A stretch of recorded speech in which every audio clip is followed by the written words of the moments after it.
I would yield to the gentlelady from Texas, Bernice Johnson, 3 minutes. The gentlelady is recognized for 3 minutes. Thank you very much, Mr. Chairman, and let me thank my ranking member and the chair of this committee for their diligence in running this committee and overseeing some of the most important legislation for our nation. The Clean Water Act is the key federal law used to protect our nation's waters and ensure the millions of Americans have access to clean water. The resolution of disapproval being considered today would block the implementation of important administrative reforms aimed at clarifying key components of this Clean Water Act. These reforms include considerations on how we define tributaries to traditionally navigable waters and sets out clear exclusions to the definition of waters of the United States, among other changes that will help streamline the regulatory process. Countless municipalities, businesses, and industrial stakeholders have expressed concern around the confusing and outdated regulations established under the Bush administration. In fact, more than 1 million public comments submitted to EPA and the U.S. Corps of Engineers have contributed to the formulation of this final rule.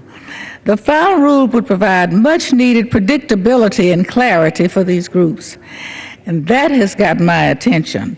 In my home state of Texas, 43% of the residents get their drinking water from sources that rely on small streams protected by the most recent Clean Water Act and rule. The rule also restores protections to more than 12,000 miles of streams that feed into Texas drinking water sources.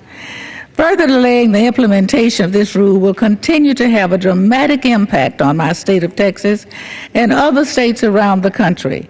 I see a number of immediate problems with this resolution.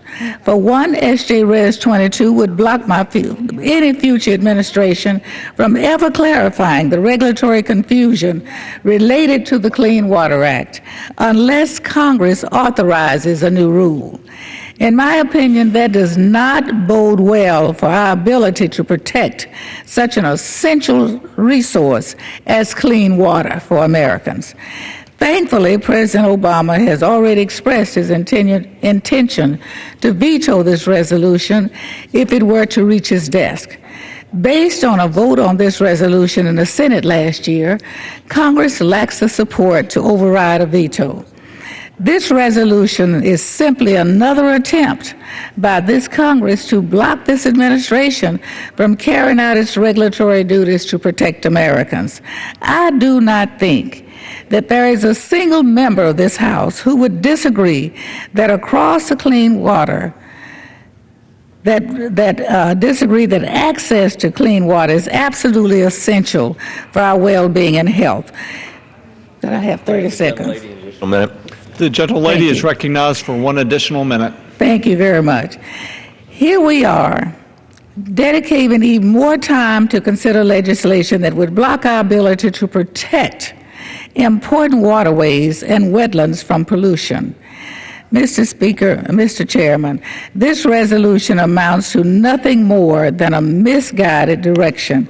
No one thinks that any American should be subjected to questionable quality of water. And for this reason, I would urge my colleagues to vote no on this resolution, and I yield back.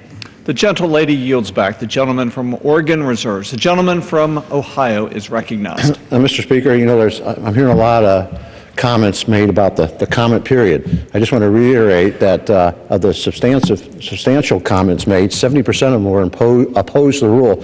And I think what's even more important that needs to be really made clear here, the Government Accounting Office, the GAO, did an investigation, and they said the EPA broke the law because they used covert propaganda through social media to skew the comments and bias them to their agenda.